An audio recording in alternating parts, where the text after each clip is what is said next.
This is Andy Purewal for Boxing Social in association with Betfred. I am delighted to be joined by Nathan Gorman over Zoom. Nathan, firstly, Happy New Year. I hope you had a good one and a good Christmas. Did you get up to much?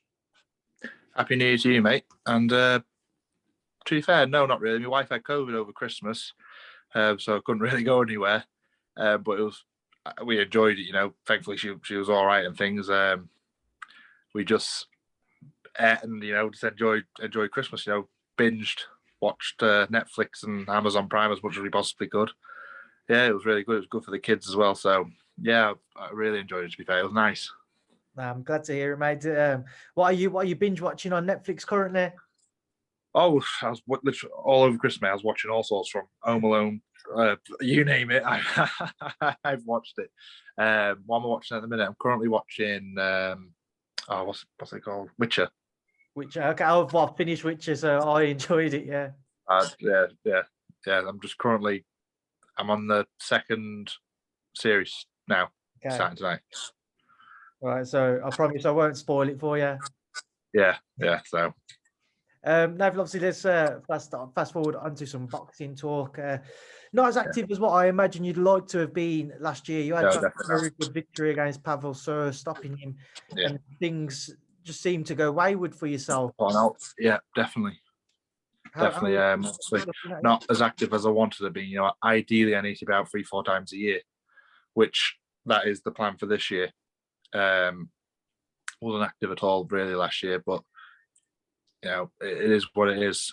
Like I said, as long as I'm active this year, it's not like I'm 35 and I have to get a rush on. You know, thankfully, I've still got, even though I'm nearly 20 fights in, I've still got a lot of time on my side. I'm only 25. You know, I'm not 26 till, you know, middle of the year, so I've got plenty of time and a lot of fights ahead of me. So yeah, being active this year is the main priority and main key.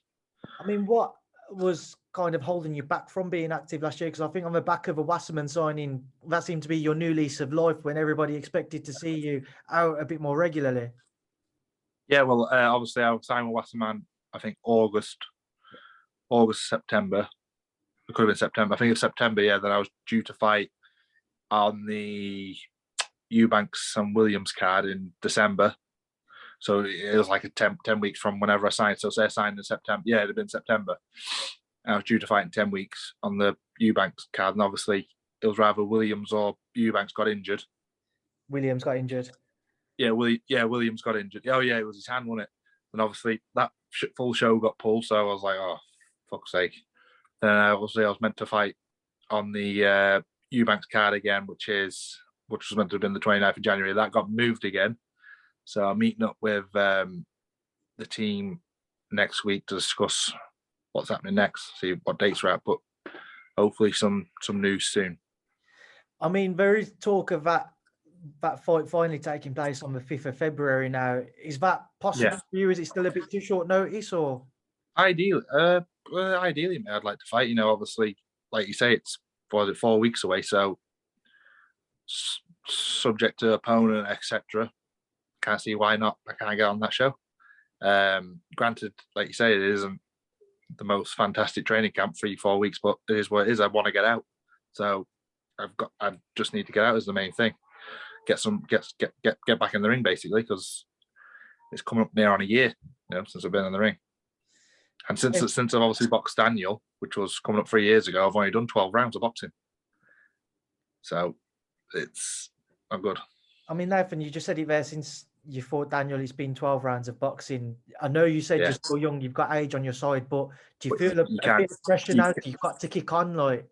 Exactly, mate. Because sparring, listen, you can do 200 rounds in the sparring, doesn't make up for 1 round when you're under them lights. It's completely opposite. What is the plan then in terms of level of opposition? I imagine your first one back in will just be one to kind of get any form of ring rust off. Ideally, you know, one to get back into the swing of it. Listen, you can't take them lightly, because the big men, what's going to punch you very hard, and obviously one mistake and it's curtains. But ideally, one to get back into the swing of things and push on really from there. You know, like domestic titles, such ever. You know, some good fights. Then I'm not one to shy away from good fights anyway. So just get one back into the thing. That's all I want. Just one to get back into the swing of things and push on really from there. I mean, the one man who has continued to be linked to yourself, I asked him about it a couple of days ago, is Fabio Wardley. He said he reckons maybe you both need one each for the beginning of this year, maybe looking at it in the summer, depending on what Joe does with the British title. Are you thinking the same thing? Yeah, I totally agree with him. To be fair, I think me and him as the front runners for the British title, obviously subject to what Joe Joyce is doing. I can't really see Joe Joyce holding on for the British title. He's way surpassed that. If I was Joe Joyce anyway, but you don't know. You really don't know what happens. Have you had any conversations with Fabio about that fight? Like separately, maybe just a few. Truthfully, last time I seen Fabio face to face was he came up to my camp when I was preparing for Daniel. So that's near on 3 years ago. Since then, I've always spoke to him like on Instagram, like comments and things. He's a very respectful fella, to be fair. So yeah, I've never really spoke to him like face to face since that. What do you remember from seeing him in camp? What do I remember from seeing him up in your camp? Yeah, for 3 years ago. I think he's a lot taller in real life. Little boy, she's outside shouting his man. Sorry mate. Yeah, he's a bit taller in real life, I think. That's what I can remember of him. Yeah, good fighter as well, really good fighter. We had some good spars. It would be, to be fair, it would be a really good fight. He knows that as well as I do. You know, he's far from a nugget. He understands the boxing. You know, he had 13 or 14 professional fights, so he's a very well experienced, matured heavyweight. He knows. I know it's a good fight, and he knows it's a good fight, and it will be a very good fight, I think. What do you recollect from the sparring? Truthfully, and on that, it was good spars. I'm not going to come in here and say, "Oh, I smashed him to pieces." Like it was generally like one day it'd be a bit of like a chess match, you know, like a figure each other out. But the problem there was, I think I was rather doing 3 or 4 rounds because I had like 3 or 4 different sparring partners, so I had to, you know, like, conserve my energy. Listen, I wasn't holding back, far from it, because neither was he. But I can't really, how can I put it? Do you know what I mean? Where I had other different sparring partners, I couldn't go. Yeah. Because otherwise I'd empty the tank when I had to do over 12-round spars back then. From what you remember, from what you're seeing of Fabio now, are there any similarities, or do you see a vastly improved version compared to what? He's come on, no, mate. No, he's come on. He's come on leaps and bounds. He's a good fighter. Like I said, yeah, I generally do think me and him are the only candidates for the British title, British Commonwealth titles. I don't really see any other ones there, really. Maybe in a couple of fights now, if the others have warm-ups or something like, I don't know. I've obviously previously boxed for a British title, came up short. Fabio Wardley's the English champion, so it kind of makes sense. Are there any other names domestically which catch your eye now? You know, Fabio mentioned the only other 2 for him would be either Cash Ali or Dave Allen. Is there any? Yeah. Listen, mate, they're all good names. Listen, there's a lot of up and coming fighters as well, and you're only one good fight away from being in a big fight in the heavyweight division. So really, all of them are really out there. All the up and coming ones as well. They're all potential good fights in a few years' time, or next year, or this year, really. Whilst I got you, Nathan, I was trying to get your thoughts on a few other things. We saw the WBC announce that the Fury-Whyte split will be 80-20 in favour of Tyson. Obviously, as his cousin, I just wanted to get your thoughts on that announcement. Well, it all depends how much money. If it's like 20 or 30 million pounds, then it's a fair shout, really, then, isn't it? But you know, without being horrible, to White, but Tyson deserves all the money he can get because he is the champion. He's fought the most dangerous fighter in the world 3 times. Dillian White had his chance to fight Deontay Wilder a couple of times, so he can't keep saying that everyone's ducking him because it's been offered him. It's how badly he wants it. You know, if you're talking 20% of 20 million pound, that's 4 million pound besides pay-per-view buys and whatever. So he's going to end up with 6-7 million pound. Come on, man, that's a hell of a lot of money. I mean, just with Tyson, you know, we've seen such a huge rise of his and so much more support over the last couple of years, and a real recognition for the talent that he's shown, especially through his Wilder fights. you know your family to him. You've seen him up and close. You know, how much better do you feel Tyson can become? I think he can come a lot better. I think Tyson's that type of fighter. He's a sponge. So the more, I think he only like the last fight with Deontay Wilder, he'd have only progressed from that one. You know, being in that bit, because it was a war. Let's be honest, he got put down twice or 3 times. How many times it was? Got back off the canvas and knocked him out. So I can't see Dillian White beating him at all, to be honest. Moving away from that one, one which Eddie Hearn said he wouldn't mind seeing is Deontay Wilder and Chisora. Would you have any interest to see that, Nathan? I like everyone in Britain, any boxing fan, you'd watch it. Of course you would. Career-wise, would you really do that? You got to come to think, right? Tyson Fury is probably the most as well as Usyk, the most slipperiest and best mover out there in the heavyweight division. If Deontay Wilder can connect on Tyson Fury, what's he going to do to Chisora? What, just literally walks forward, coming at you from, does what Derek does. So, truthfully, I think he should go a different route. Listen, the money's nice, but Derek doesn't need the money. You know, he's made a bank full of money. He's healthy.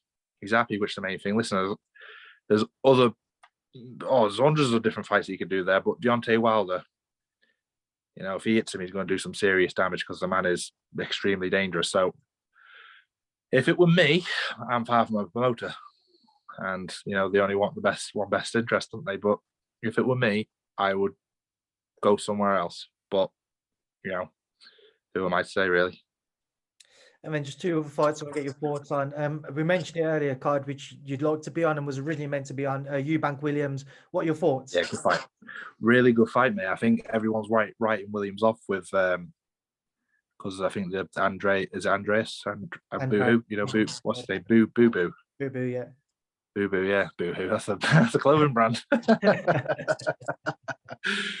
I think everyone's writing him off because of that performance. Listen, everyone.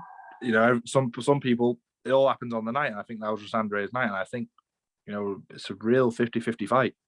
I've always liked Liam Williams. You know, ever since one of the first Frank Warren undercards I boxed on was Ease against Liam Smith, and even though he lost that night, I can remember going to him in the hotel room. You know, the hotel bar. Sorry, where the breakfast was the next morning. I can remember speaking to him, and I thought, you know, you're a really nice man, which he is. Very, very angry though when he press conferences and things. I like that about him. He's one of my favourite fighters in Britain. Liam Williams is. And then just a final fight, get your thoughts on is Khan Brook on February 19th. Yeah, I think 5-6 years overdue, but at least it's here. I think it'll be another one you're going to tune in and watch. Like, it was instant sellout, wasn't it? What I've read. It'll be interesting to see who's still got it and who's lost it. Don't get me wrong, I think, without being horrible, I think the pair of them are far from the best they was. But it kind of makes an equal playing field, so it'd be good. It'd be really good to see, to be fair. But one thing people continue to talk about with it is the weights. Obviously, as a heavyweight, you don't need to worry about making weight. But for this fight, for them, 149 is what it's being put at, so just a couple of pounds above welterweight. But the day after, they're not allowed to weigh more than 163. Just get your thoughts on the weight clauses in place. That's like 14 pounds. Yeah, it'd be interesting to see, wouldn't it? Because what they'd probably be like 170 in the gym, I'd imagine. Would they be or something like that? Like walking around it. People expect Cal to be a lot heavier. There's always talk about Cal's weight. Yeah, he always has, hasn't he? Yeah. He's always has done a big cut.